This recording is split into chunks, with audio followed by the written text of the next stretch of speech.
People are asking if you're filming. Wow. Yeah.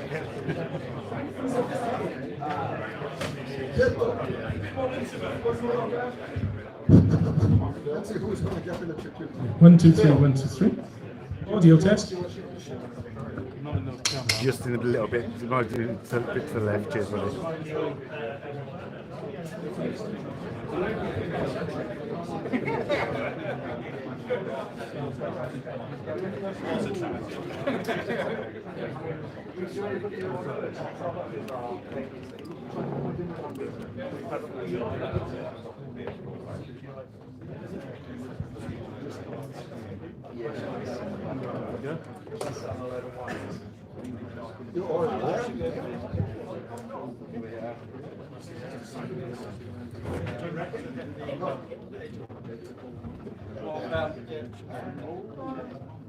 You look surprised.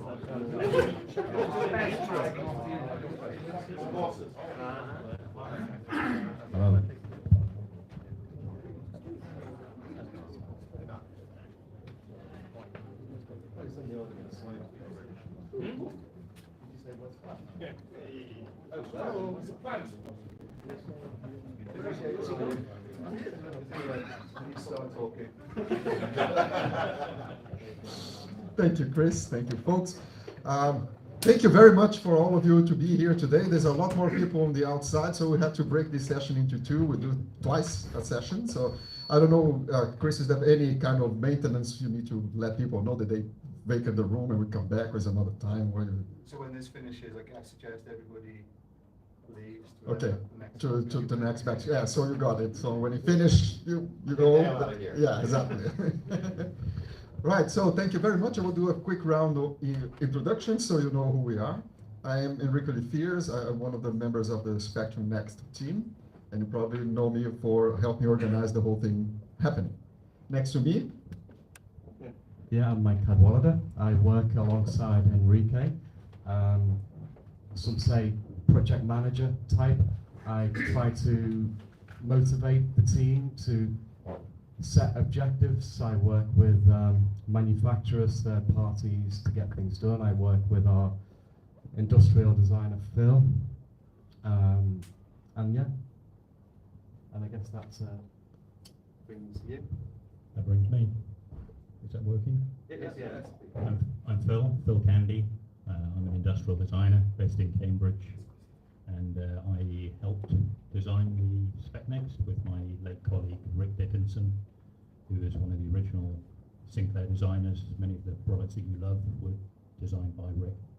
So, yeah, manufacturing. Hi, I'm Mike Daly. I do lots of tools and demos for the Next. I wrote C-Spec, a lot you'll probably know about. And I just help out on the team whenever they need me.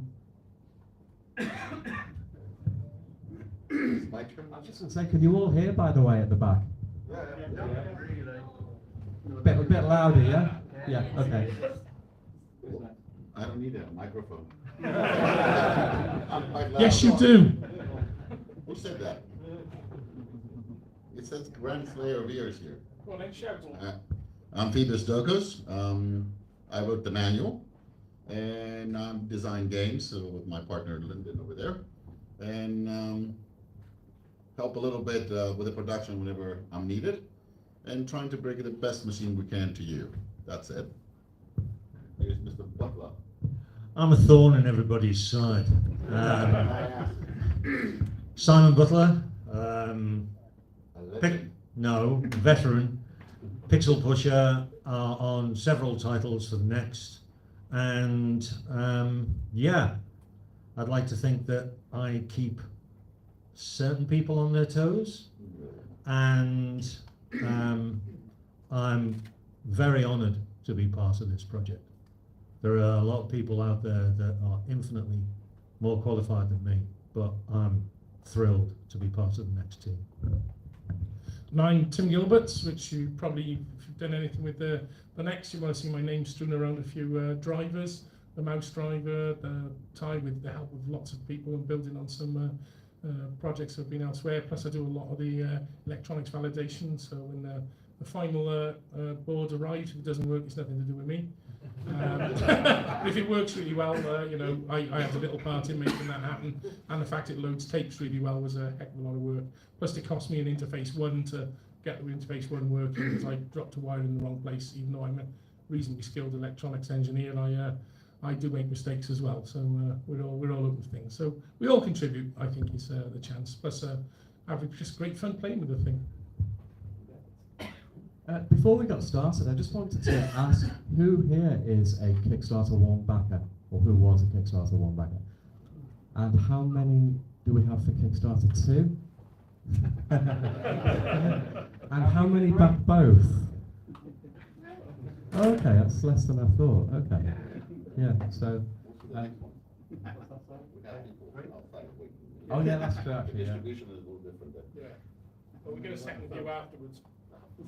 So Enrique, where do you want to start? Where do I like? No, that's perfectly valid, and go, yeah. I think one of the things people ask is when shipping, right? So we're happy to say that both ships are past the Suez Canal. So they should be hitting Liverpool and Rotterdam pretty soon. So that's out of the way. So it's already shipping? No. Yes, it's in a ship. Yes. So it's in a ship. Technically it's shipping. Yes, technically it's shipping. As shipping as it can get. They're shipped to be reshipped. Exactly. To pay the taxes. So yeah, the UK ones are Greece-ish. Oh, Greece. Okay, near Athens. There you go. Yes, they've been reloaded. Yes. I don't know where the others are. So. What But, is the UK ones that are? The other ones are out of Sicily. They're close to Gibraltar. So out of Sicily, close to Gibraltar. So it's pretty soon. Do you want to give the names of the ships? No. No, you're gonna jinx them. We tried really hard to bring them here, so Oh. I'll just say, we one sure that we person can get has, the money Sorry, for it. one person has correctly guessed the name of the ship Yes. on the Which Facebook group. The European ship may be, maybe the UK ship. I wasn't going to be specific, so that it was more ambiguous. No. So you're spoiling it now. I guess one of the things people really like to hear is war stories, horror stories. How was the hardest thing we had to do? So why don't we start by that, right? So I think Phil is a good one to start with this. We can talk about all the pains to get that case to be. And when we thought it was all good, we had to do it all over again from scratch. I'd say you're okay to slag off our previous manufacturer, but the current one probably not too much. Yeah, it doesn't sound, when you're speaking into this, I it think doesn't I sound think you like have to it's speak quite loudly into it. Do I need to? No, you have, there you go. There. So can you hear me? Yeah. Oh, okay. Now they can. Yeah. So yeah, problems. Everyone wants to hear about problems. I'm sure, I thought everyone was painfully aware of problems. I feel like I almost owe people an apology for taking so long. But yeah, at the end of the day, manufacturing is a team effort, and while Rick and myself were very experienced, we know hopefully what we're doing with mouldings and different processes, have a feel for materials. We do our best, and then we'll approach a manufacturer and we'll go through a process called DFM, Design for Manufacture, and then they will assess what we have. We'll have concessions and we change bits here and there, walls move, thicknesses, stuff like that, and they'll decide on gate positions and stuff like that. And effectively, it is a team effort, and yeah, with the first manufacturer, well, the first manufacturer pulled out actually. So we had a UK manufacturer. We went through DFM with them. They looked good, and then right at the last second, they pulled out. So we were scrambling around looking for somebody to replace them, and well, I'm not going to mention company names, but they were in China. They were a Texas-based company. They had an output, a factory in China. And because we were in a rush, we had to drop the normal design protocol, which is to do DFM with that outfit, because this may surprise some people, but you'd expect once you've designed the parts, you've got all the draft angles and wall sections and all that kind of stuff on there, that most moulders would do the same job, but they don't. There's variation. So anyway, we didn't have time to go through solid, thorough DFM, mould flow analysis, walk flow analysis, all that good stuff. We just had to run with it because we were short on time, as you guys all know. And it was a struggle. The parts came in, the first samples looked reasonably good, but then it was difficult to get useful improvements. The main problem, I think, was warped cases. Is that right? With the first one? Yeah. You have to forgive me. I put a lot of products into production, but I remember this one. Yeah, this one was trouble. But anyway, yeah, that Kickstarter took a long time to get through, but we got it to a stage where we were comfortable, we were happy enough. But it's a compromise. At the end of the day, I would have continued probably to try and get better. To the next day. Probably not. Yeah. But yeah, I'm aware that people are waiting. They paid their money. They want it. They want product, and they want good product. So it's that balancing act of when do you pull the trigger? When do you go right? That's the one. That's good enough. It's a compromise thing. So we got that, and we were pretty happy with that one, I think. And then, well, the reviews were good anyway. People seem to like it. Has some nice qualities to it, nice mouldings, good structural integrity, keys feel good. For most people, I think that's a pretty decent product. And then we thought the second Kickstarter would just be about, now we've gone through all this trouble and pain, just phone them up and we'll have a few more of those, please. And then we got the bad news. Well, I didn't, Enrique did. Yeah, I get all the bad news. Yeah, I don't know how he's looking so young. Every time I see him, he just looks younger. He looks far grayer than he was. Yeah. But yeah, what happened with the second manufacturer? There was a fallout between the Texas company and the Chinese company. Oh, that's right. Yeah. So we thought we were just going to be ringing them up and saying, yeah, let's have a few more. And yeah, we're not sure exactly what happened, but the tools weren't up to snuff. Apparently, we couldn't use the tooling. The tooling are the moulds, bits of quite complex metal into which you squirt molten plastic and get your plastic parts. So we don't know what they'd done, but the Texan company said that they were not in good condition. He may have fallen out with that moulder. I wouldn't be surprised. He was a difficult character, to say the least. He was very, very obstructive. I had to drag that product through to get it into production. It was just asking questions, and the answers came back, no. And have you got any solutions? Nope. It was constantly like that. It was just really awful. So I was pretty glad to get shot of that outfit, and then the first company, they said, right, okay, we'll retool it free of charge.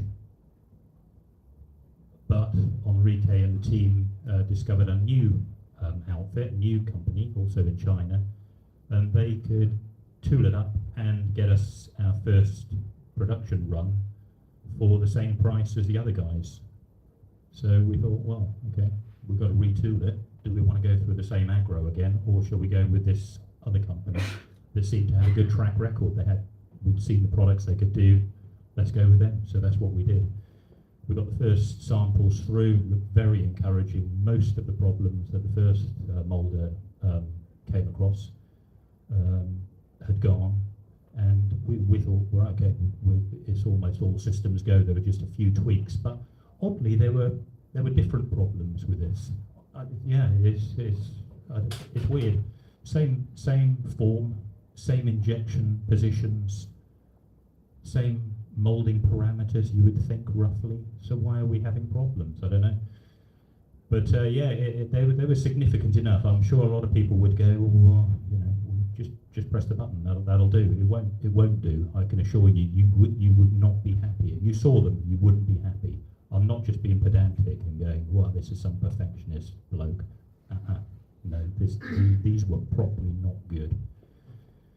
They were good, but not good enough. Not for this sort of product. If we were doing banana crates, yeah, fine.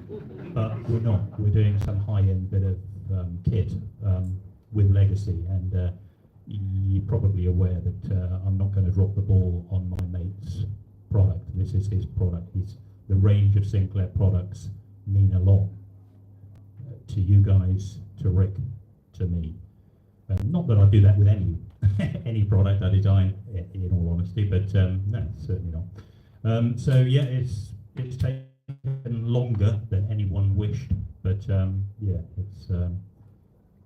yeah, we know all about trouble in manufacturing. So anybody that thinks you just press buttons, design it, ship it off to somebody, get a good product back, you're in a dream world. You've never put anything into production before, or you've been very lucky.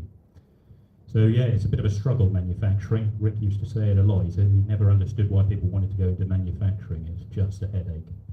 But yeah, the results can be good. So, you know, once you're there, we can now put our feet up, and we're planning on just sort of buying the resort, are we? Is that what we're doing? We're going to get a pina colada each and a big yacht. No, it's a house in Barry. It's a house in Barry Island, mate. Yeah, so that was our sort of troubled route to getting into production, but I think we're largely happy with it. Yeah. We'll see what are in the boxes when we with this next consignment. Yeah, I'm sure I'll talk again, but yeah. No, thank you. That's it. Thank you, Phil. Yeah, and then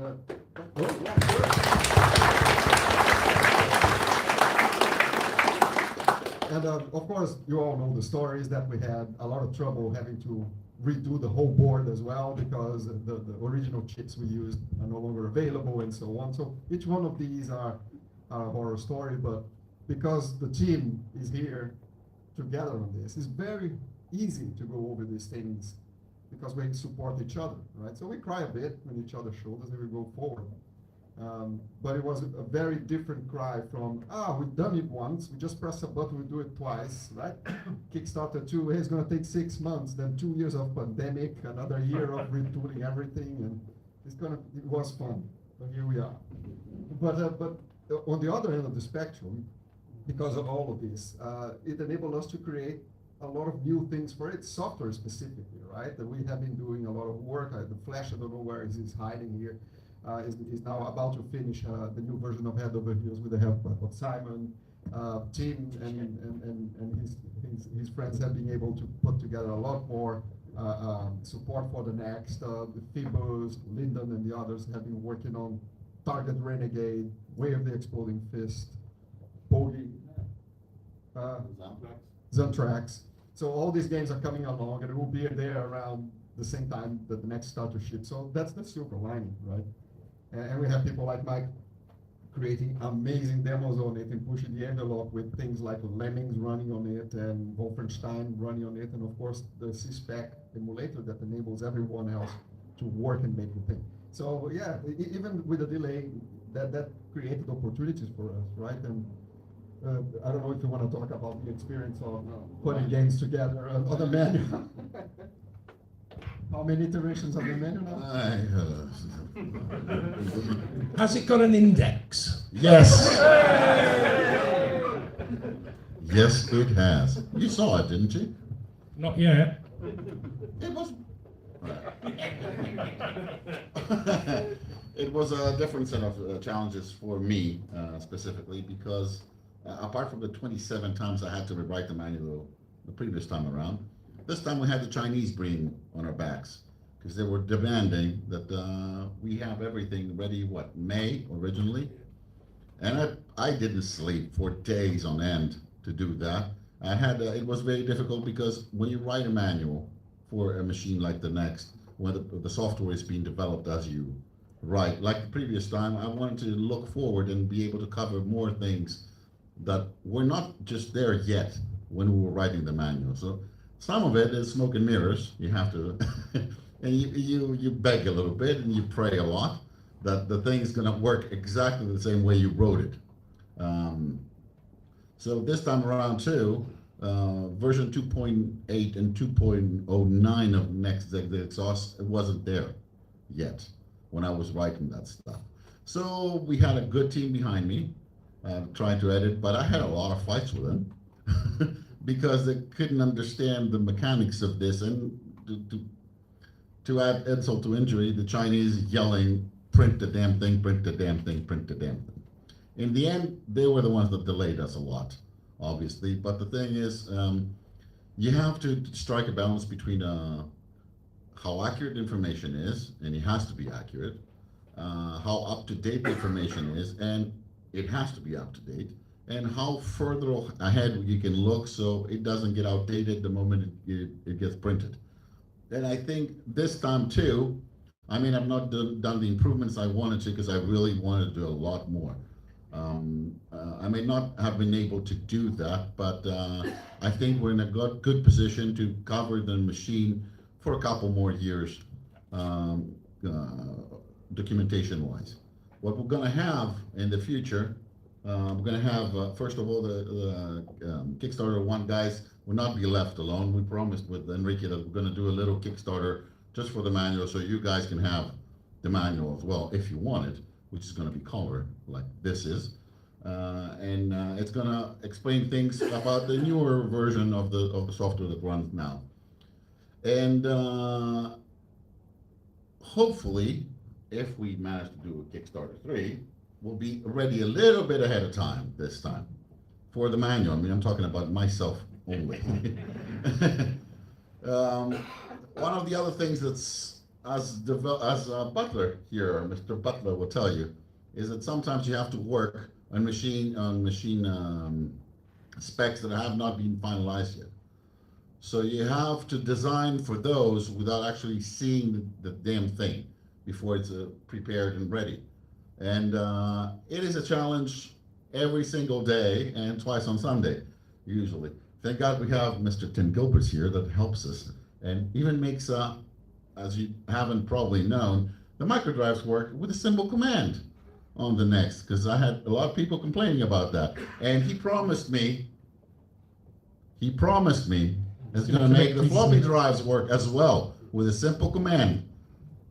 Everybody heard that? He promised it today. All right, that's about it for me. Well, if you want to see how much work it is to get and catalog on a microdrive work under what is basically a +3 system, because that's effectively what Next is, because you have to go back to being a +2 effectively to do it. There is about 16 hours of continuous streaming on my channel of trying to write the code. So I can sit through it and help out, please. All right? Because that was hard work getting that working, but it was good fun. One, and it works. Yeah, and it just sees the content of your microdrive, and it's that ability to use all the existing electronics, which is, you know, that's a big part of that. If you've got anything that it still works, you know, it is a true inheritor to the Spectrum. It can be any one of them, and your interface 2, your cartridges will work, your microdrive, your interface 1, you can network with it. It can use the existing, and it is a true successor. I think its tribute is really due to everyone for the effort they put in, and the passion to create a machine that looks that good. And it was, well, the amount of time spent listening to loading sounds to make sure the loader was reliable. How the heck, well, I mean, literally every one of us, Mike with his spreadsheet, with this one, they've tried this game at this volume level and all the QA work. It is, I love listening to the Spectrum loading screen, I really do. I think I can pretty well hum several taps now. You know, I'd actually forgotten about all that. I think I blocked it out because I think it's burnt in my brain. Each of us loaded maybe 20, 30 games, baselined on, say, a Spectrum 128 Plus. at different volumes trying to work out what was the crucial volume or what was the minimum volume for that game to load, and recording all that in a spreadsheet, and then performing the same exercise on an issue 2B to derive all of the optimum loading volumes, basically loading the entire game from beginning to end, recording success or failure at every single volume level, then doing it for the end go, then doing it for the issue 4, every iteration of issue 4 board as we tweak the ear circuit, hundreds and hundreds and hundreds of Who tape tweaked the loading. ear circuit? What's that? My microscope and my soldier iron still burnt at my fingers as well. Yeah, so one of the main people really who makes the next what the next is Alan Albright, and he took over the core duties maybe in around, was it 2018 or so? Right before the release of the. It was 2019. That Was it 2019, right, He yeah. ported the firmware. Yeah. He took the next in directions that I don't think anyone really imagined would be possible at the time. But one of the things as well with Alan is he knows his electronics as well. And so every few weeks when we're going through the Kickstarter too, he's coming up with circuit designs, and you know, if we add this, if we add that, this will improve tape loading.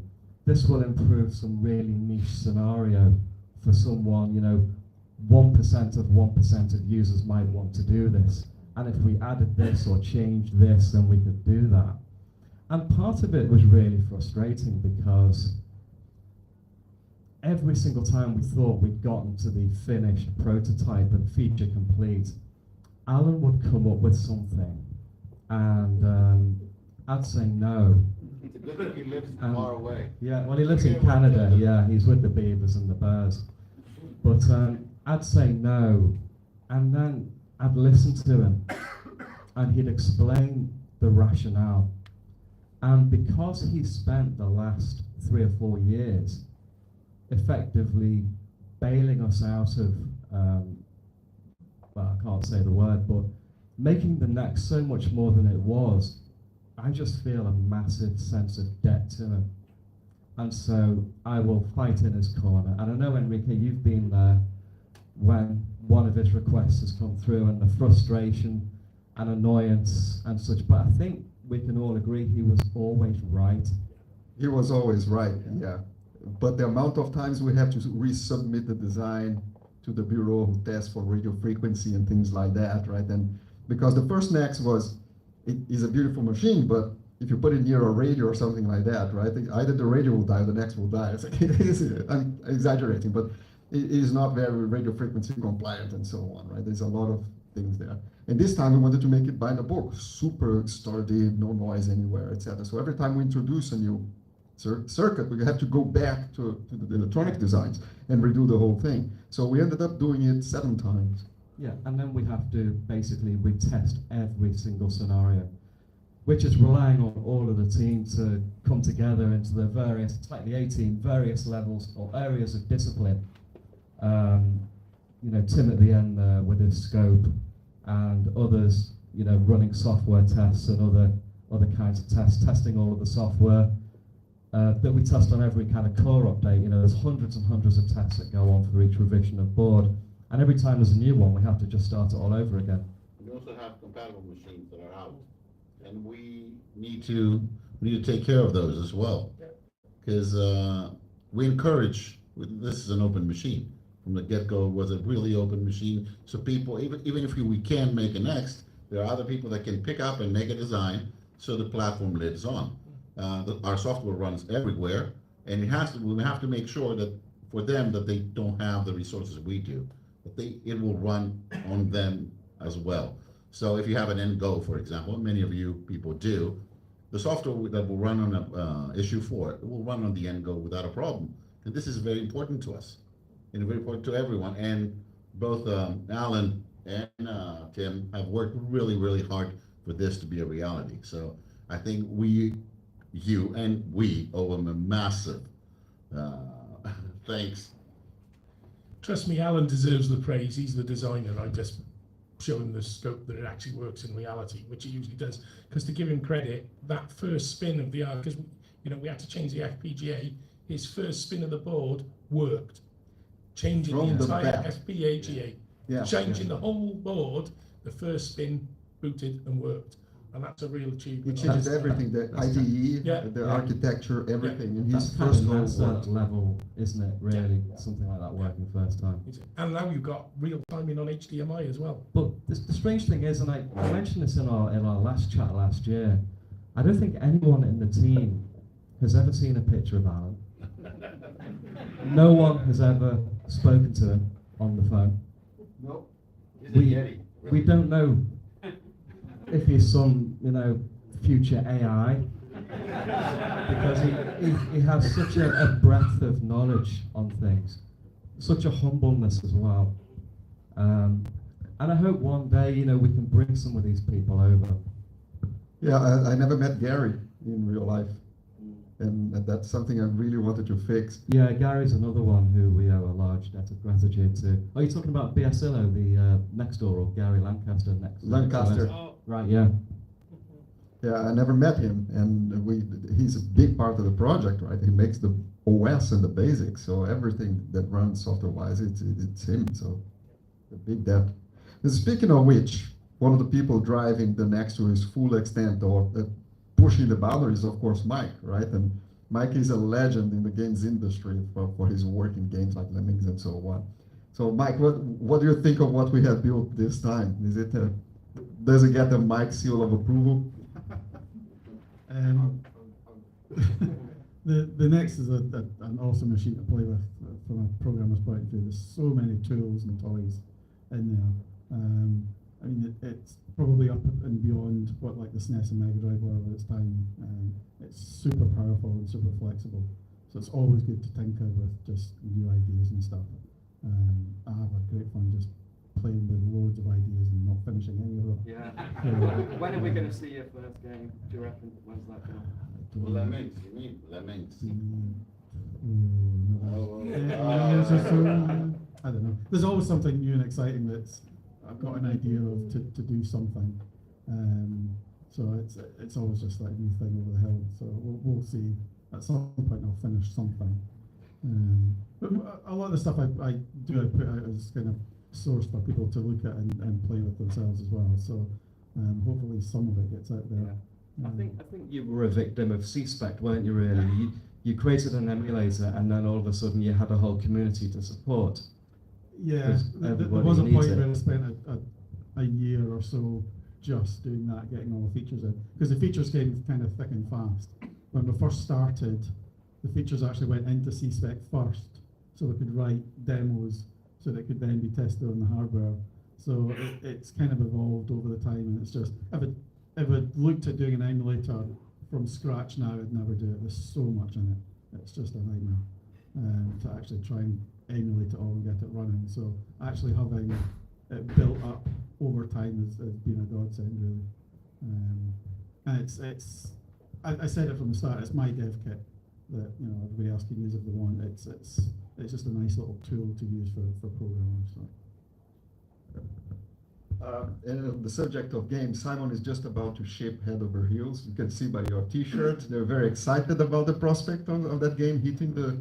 I can say it's probably, without doubt, it's not probably, it's the best version of Head Over Heels there are out there.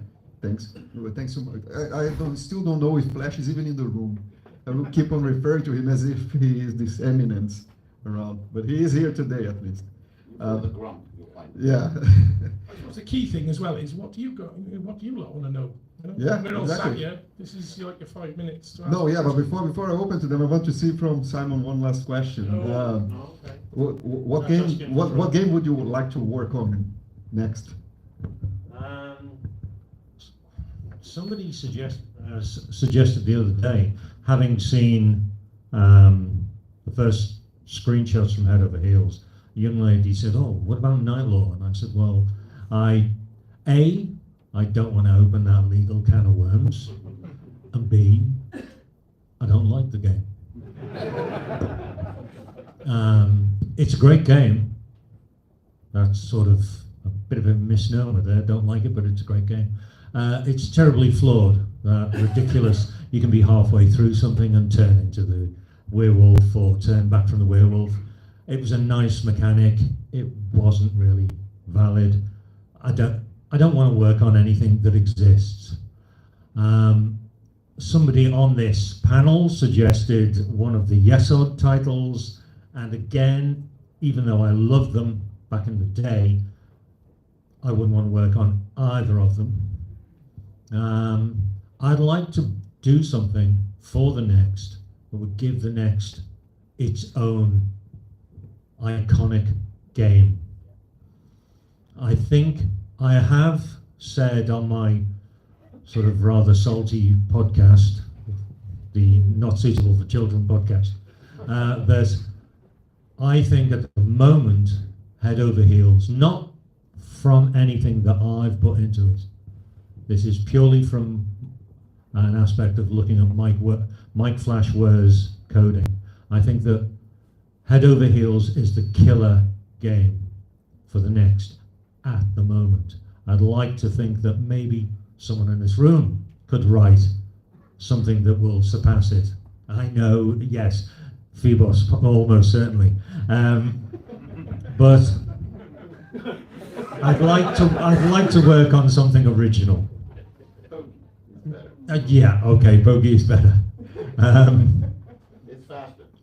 But I fall into all these ridiculous tropes, platformers and Metroidvanians and whatnot, but which isn't a bad thing.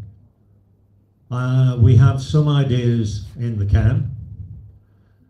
I have to go back and finish off Monkey McGee, which was mooted for Kickstarter 1 for the Next, as was Quakestar. So I've got 2 titles to finish, and I'll say it, shall I? Yeah, we've got a game called O at the moment. It's just a code name. I'm working with Dave here, and it's a game for Fusion Retro, and it's for the Next. And yes, it falls into all the typical Simon Butler tropes of platforming, and climbing chains, and jumping over spikes and whatnot. But with the help of this unbelievably talented young man, my few meager ideas have borne exceptional fruit over the last few weeks. And that is something that will be physically announced online within the next couple of weeks with screenshots and perhaps a playable demo. We wanted to have a playable demo for the show. It didn't happen. We chose not to go for anything substandard, so we just stepped back. We've got a really good team. We've got Paul Hesso, who likes to go by the name Noise by Night now for some strange reason, because he belongs to the evil double-width pixel world of the brown Commodore machine. And Dave and myself. Chris Wilkins keeps throwing in his really annoying ideas. Can we not have swinging chains and spiky bouncing balls and whatnot? So yeah, that is going to come along. So that is 3 titles in development, but there will be more. Mike, once we finish Head Over Heels, which will be finished before Christmas, Mike took over responsibility of the title less than 3 months ago. Fuck it. We had 3 years of absolutely fuck all on this title. We had nothing but excuses delivered. And it got to a point where we couldn't take excuses anymore. And Mr. Experience had run out of tales to tell. The game was handed over to Mike Ware, and in 3 months, he has delivered. I mean, for a start, I don't know whether you know, the demo here today has 120 rooms. What demo game has 120 rooms? You go and play that game, it will blow your socks off. And we're going to use that engine for other isometric titles, original isometric titles. and we are going to deliver to you guys the games you deserve. Thanks, Simon.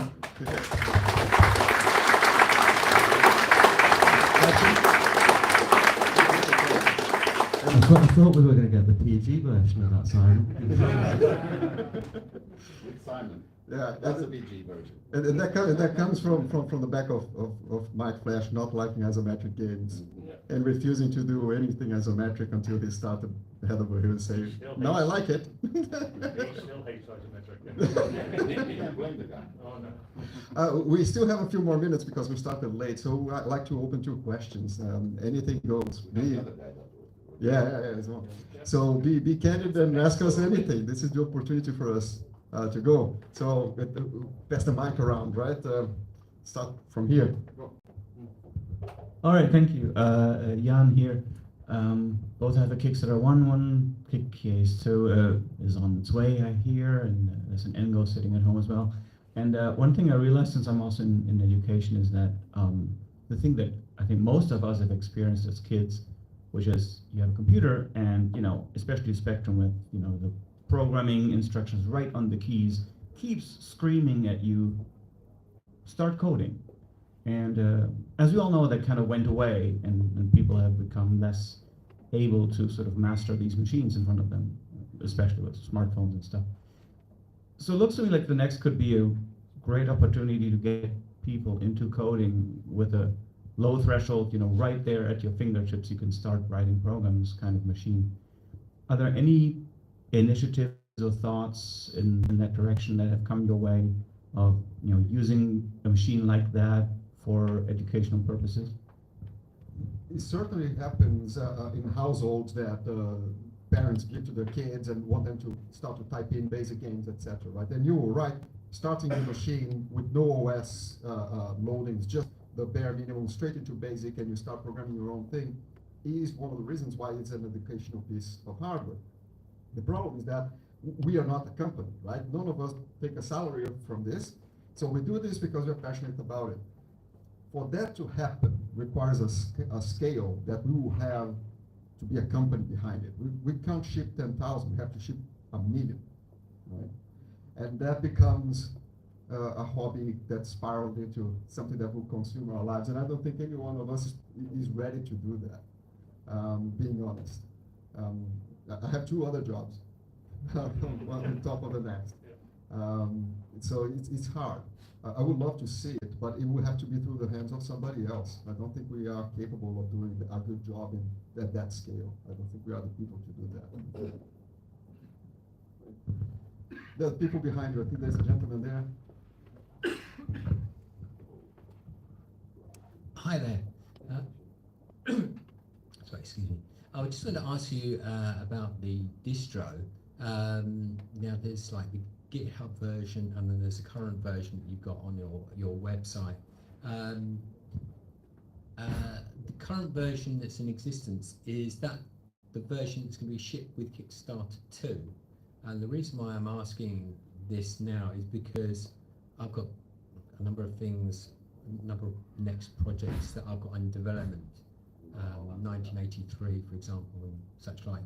And I just want to make sure that I can work from a platform that's workable with both.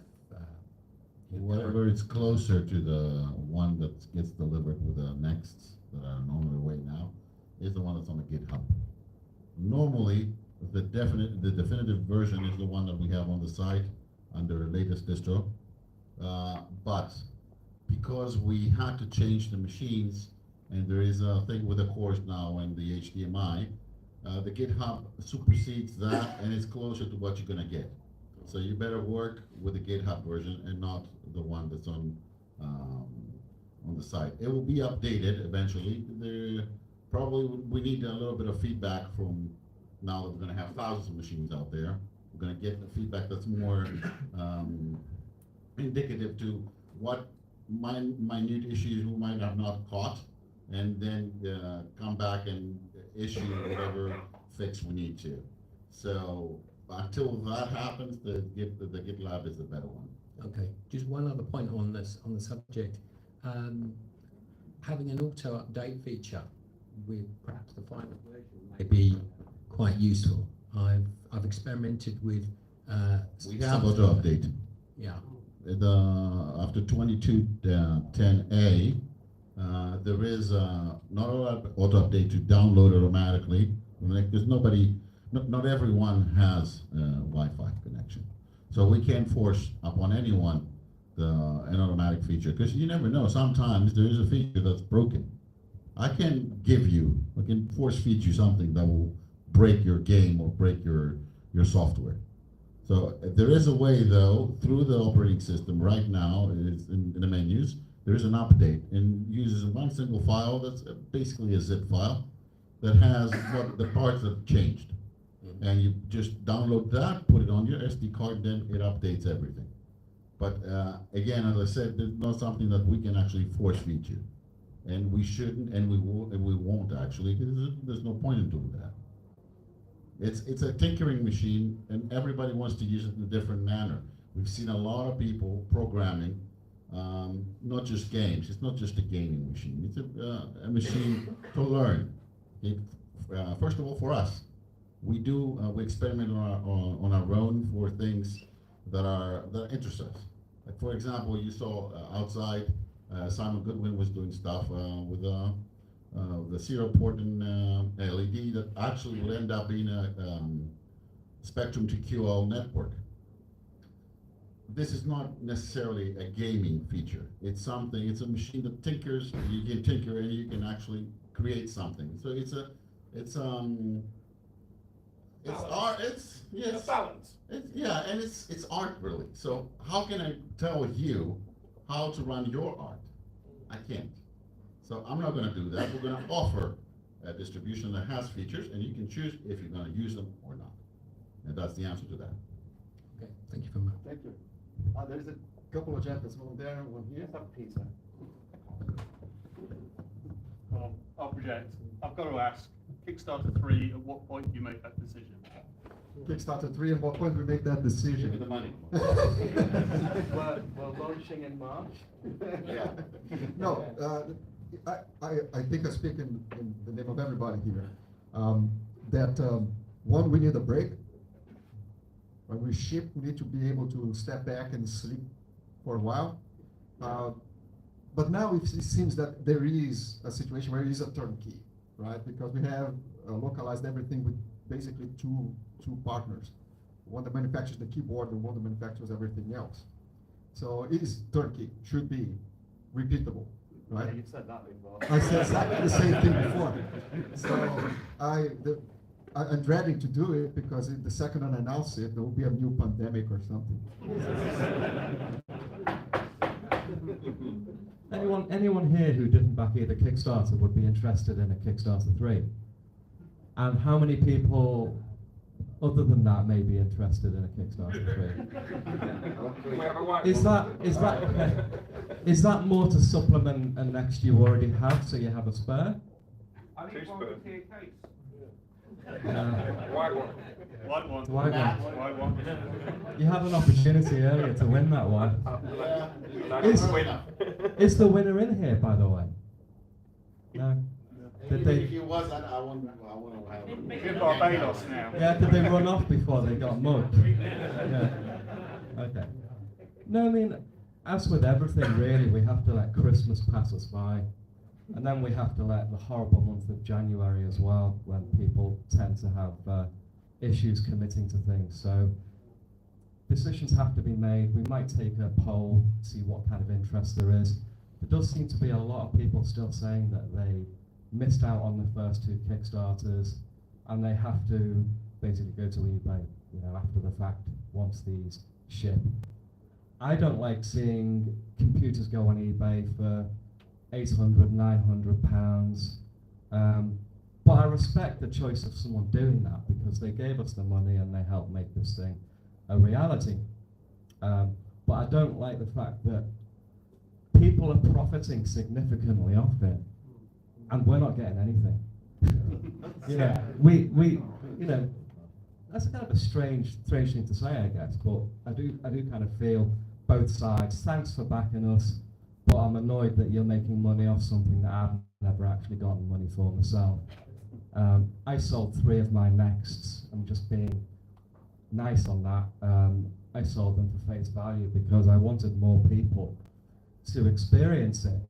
And I think eventually these nexts do end up in the hands of the people who actually wanted them in the first place.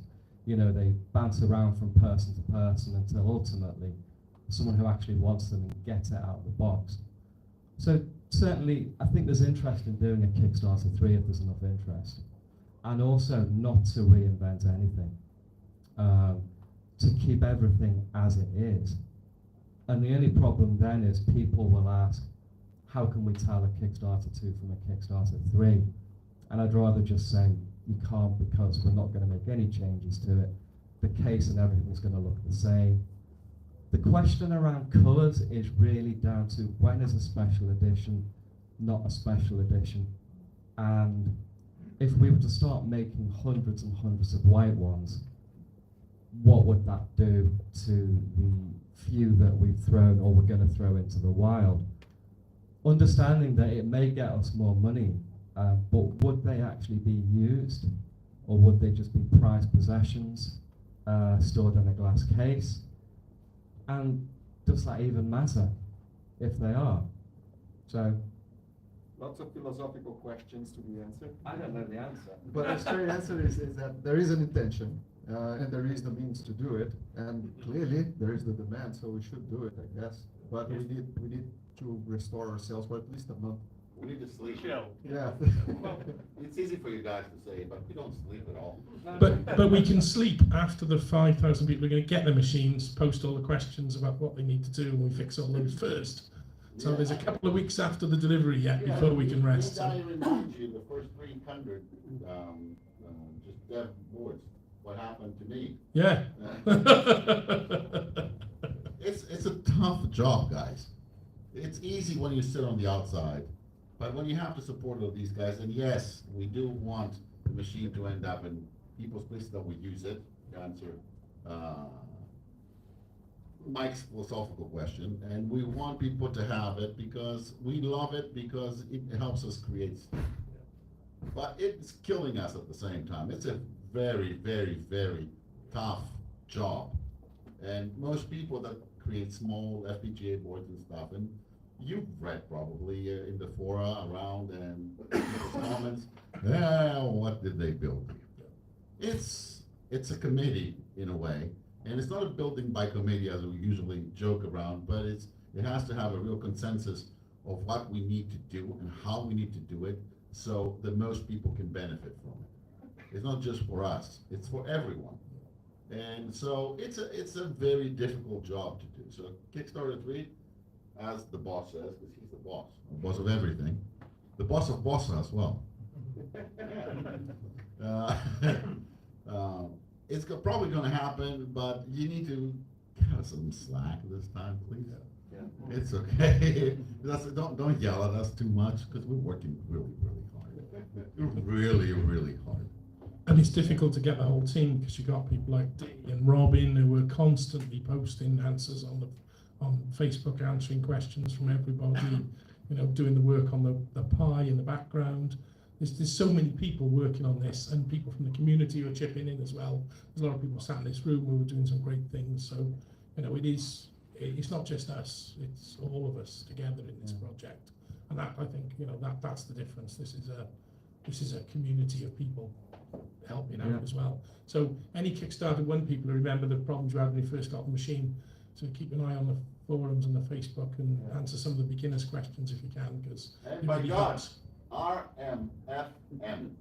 Oh, read the quick start now. My Not read the manuals, read the quick start. And the quick start. There's a quick start. It's easier. Please, read the damn thing.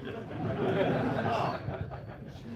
So on the subject of Kickstarter 3, we have kind of started dipping our toes in. We have lead times on components, so we have that expectation. And we also have indicative costs. So we have costs for the case, boards, components, keyboards, etc. So we kind of know where we're aiming for. We could derive from that roughly how much we would need to charge. We just need to kind of decide what point we're going to pull the trigger on it, and hope that we get perhaps not the same level of commitment as Kickstarter 2, because that just blew expectations. But at least if we can get, you know, another 3,000 would take us, what are we at the moment? 3 plus 6 minus 300. So we haven't got to the magical 10,000 physical. If you have the, they're compatible. I've not finished. Oh. We've not got to the 10,000 physical case next, and I'd really like to push through that and beyond. Because looking at how many Sam Coupes were made, how many Jupiter races. So I think we beat Jupiter races. Jupiter races were 8,000? Yeah, and I think Sam Coupes, I think we still have to push a bit more, so I'd love to do that. Okay, and we have to beat the Enterprises. Right, folks. Oh, there's one last question. We'll take the last question there. So Got the mic here. Thank you so much. Oh, there's another one. Just for a pretty quick one was. I'm a product manager. I don't know what your roadmap is, what your dream roadmap would be. Obviously, we're all really pleased with what you've done so far. Up here. But what would it be? What would it be? I think if you could dream it, what would it be? I think very simplistically, it is actually to finish it. To actually freeze the software, to freeze the core, the operating system, and say, this is now feature complete, bugs fixed, and yes, as Phoebe says, this is the next, and this is what you now aim for, from a hardware and software perspective. And then it takes on its identity, and at the moment that identity is still evolving, not so much as it did in the early days when features were being added all over the place. But at the moment, it just doesn't feel, when it's not finished and it's still transient, it doesn't feel like a finished article. I'd really like it to be a finished article. Do a Kickstarter 3 and get a feel for kind of what the uptake is, how saturated is this small market. But I don't foresee necessarily anything moving or transitioning into shop sales.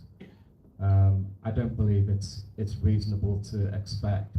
I think the learning curve is steeper than any kind of consumer device that you get these days, and it really has to be someone that I feel of a certain age and disposition who would pick this up and bother reading the manual and bother trying to learn how to use it.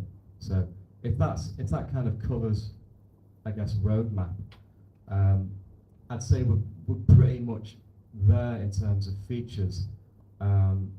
We want to bring in the additional cores again to make that, you know, a lot easier to have additional cores, and we want to produce additional cores as well. QL, Sam Coupe, Commodore 64, MK14. MK14, yeah. And we've also got to bear in mind that most people who work on the project are doing it in their spare time, and you can't necessarily expect them to continue forever, especially as they're not getting paid anything for it. So I think you have to be realistic as well.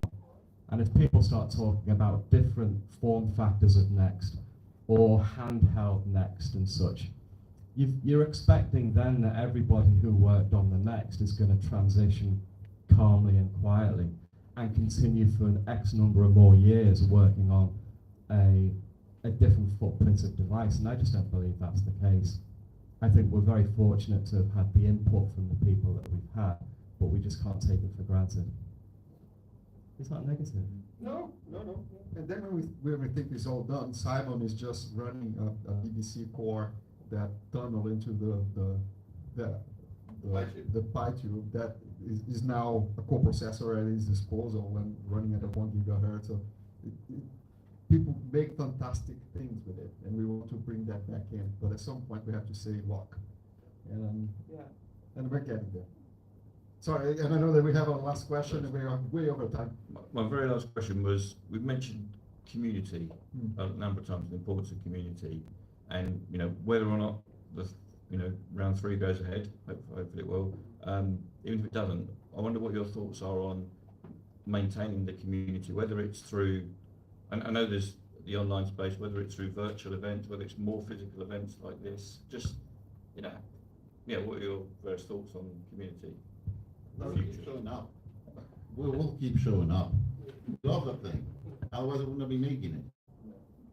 If anything, we'll have more energy to devote. Yes, if you don't have to just breathe, sleep, and eat next all the time, you know, because it's easier to produce it. I mean, if it's a turnkey solution per se, it will be so much better for us to engage more with the people. Because right now we're still building it. As Mike said, if it's not feature complete, then you have to plan and discuss at the same time. And what if our discussions internally clash with what you're asking, and you, as a community, want to have from it?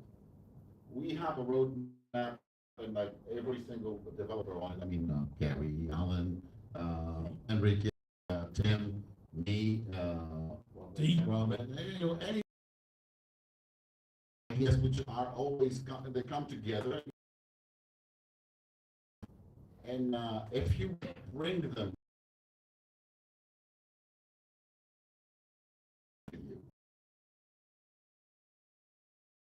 we can work with you doing it, but you can't do that at the same time. A feature that we're building up on is clashing with what you want.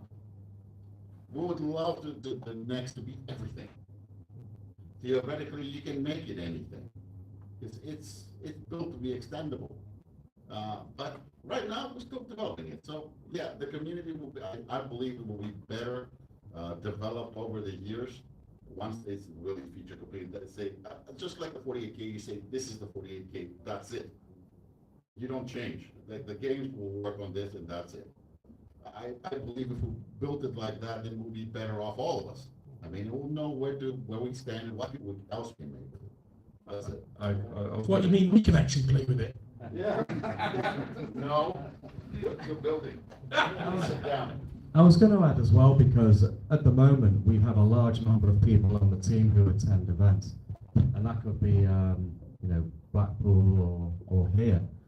But looking or projecting years into the future, could be a situation where it's certainly not. I think we've got 9 of the team here today.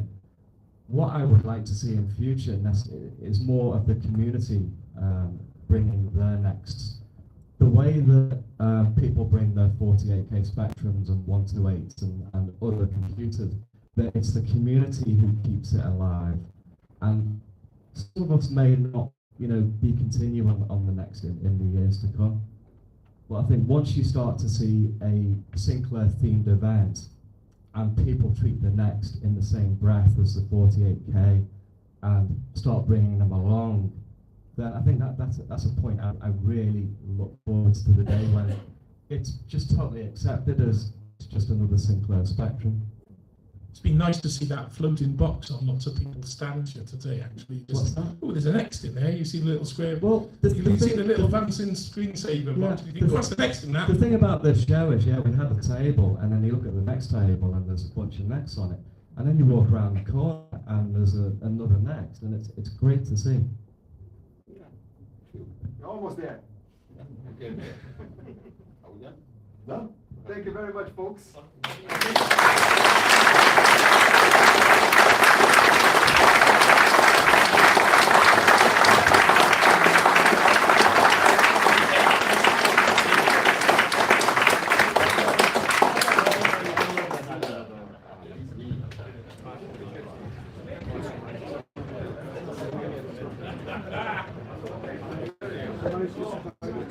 No worries,